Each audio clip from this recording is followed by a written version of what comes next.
From the News Channel 5 Network, this is OpenLine.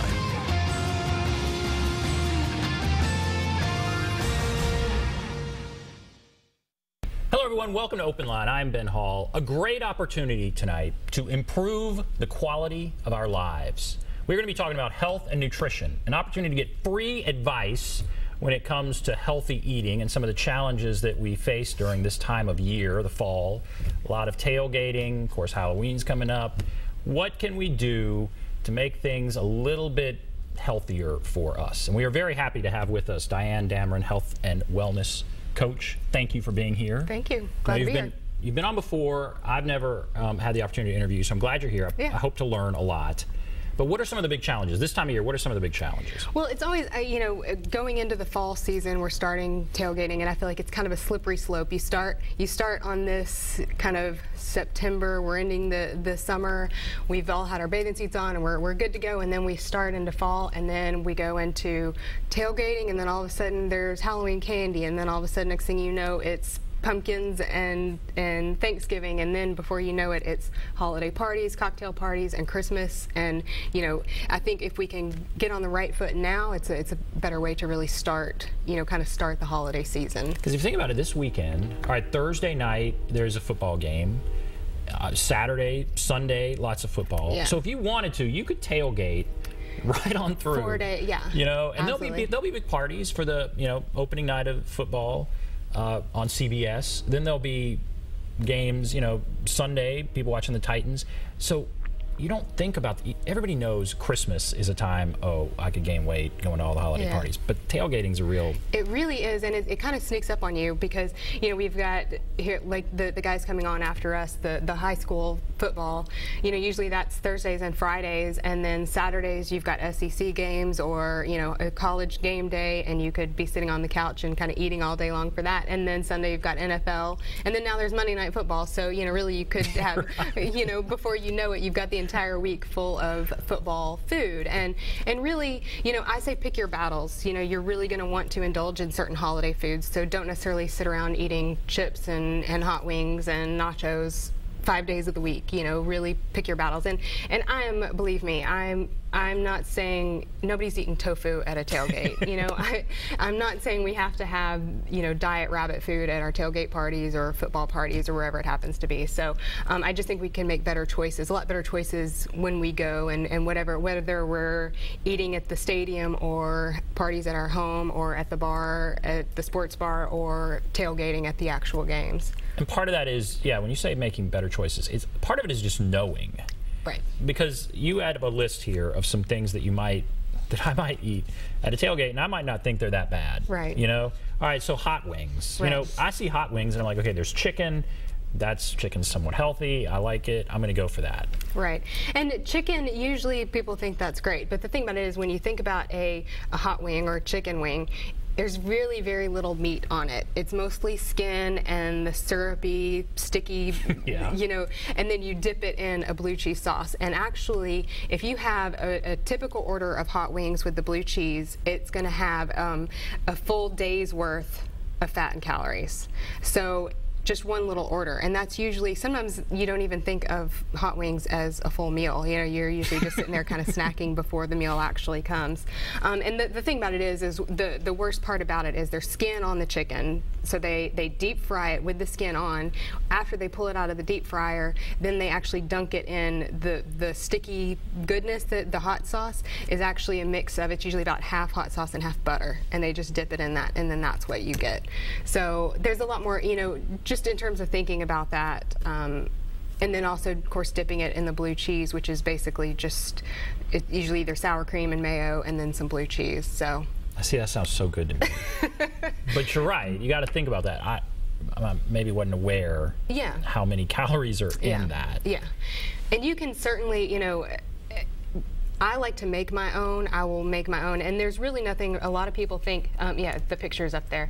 The back is what your typical day's worth of fat and calories in those chicken.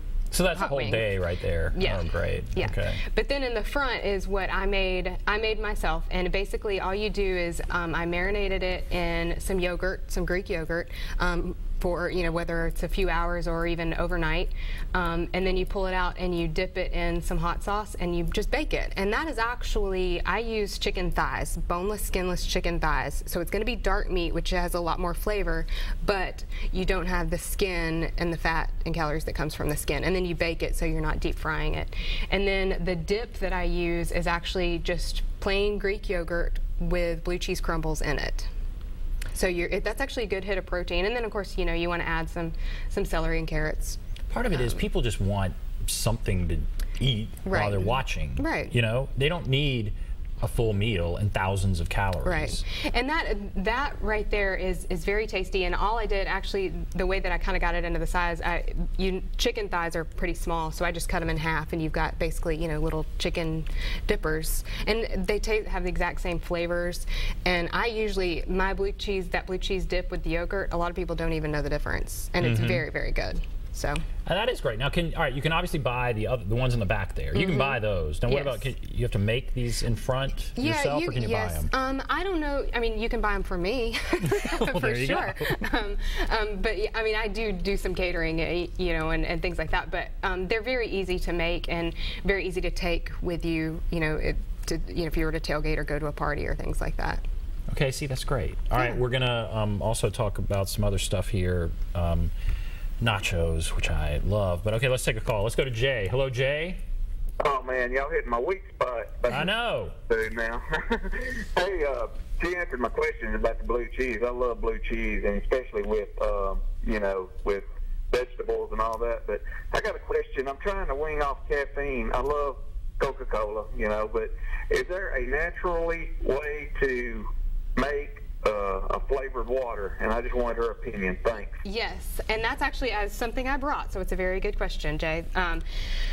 Your typical soda, like you can have sodas and teas and things like that, and actually a typical sweetened tea, sometimes sodas, can have as much sugar as a Snickers bar.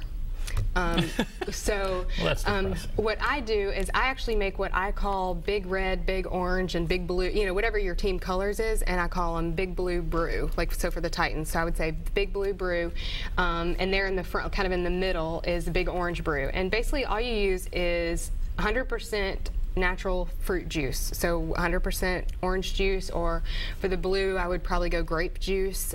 For the red you can use cranberry juice, any of the just 100% pure juices, pomegranate, whatever you wanted to use. And you half juice and then half either soda water, just plain soda water that you can get for like 99 cents at the grocery store, and just mix them, and that way you get that carbonated, that soda, and it's a homemade soda, and it tastes really, really good. And that way all the sugars are natural sugars, but it's really very Low in sugar. And I think it's fun too, because again, you're kind of going with the theme of right. And what I do, for adults, for adult enjoyment, any of those you can add a little bit of vodka, like flavored vodka, if you wanted to use, now they've got vanilla flavor, any kind of fruit flavored vodka. Or I think that's a great idea. I also can, instead of using soda water, you could substitute champagne, or anything that fizzes. Yeah, no, okay, that's really a good idea. Yeah. He was talking about he's trying to get off caffeine or wean himself off caffeine. How damaging is caffeine? Because I've heard it's okay, and then I've heard, what about that? Caffeine is really not that damaging as long as it's in moderation. Actually, coffee and tea are very good for you.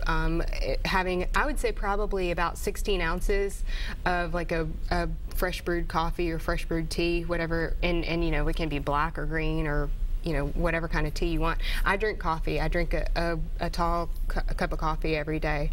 I'm so glad to hear that. Yeah. All right, good. So caffeine is okay for you. Yeah. It's when you get into the drinks. The sodas, the sodas, and which have high fructose corn syrup, and it's a highly processed sweetener. And that's what I really have a lot of concern. Everybody talks about sugars, and I think sugar in and of itself is not bad, but it's the level at which we consume the highly processed sugars, which is white sugar, high fructose corn syrup, and some of the sugars that are in processed foods. I usually try, and even honestly, even sugar-free, calorie-free sweeteners I try to avoid those as well as much as possible. They say Diet Coke is not really good for right, you. Yes. And it can actually, the reason why is our brains are programmed to think sugar equals calories equals nutrition, because, cavemen, when we used to need calories and sugar to go fight, right? To go provide for our families. Right, exactly.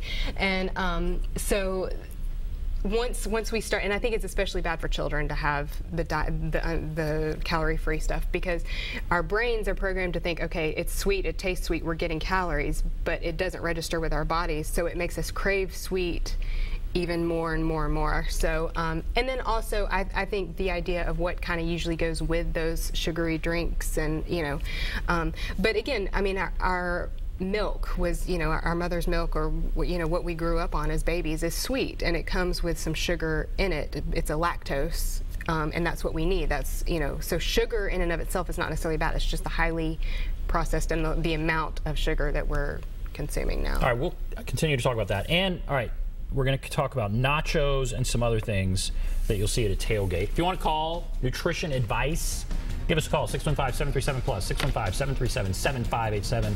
Take a break. Be back right after this.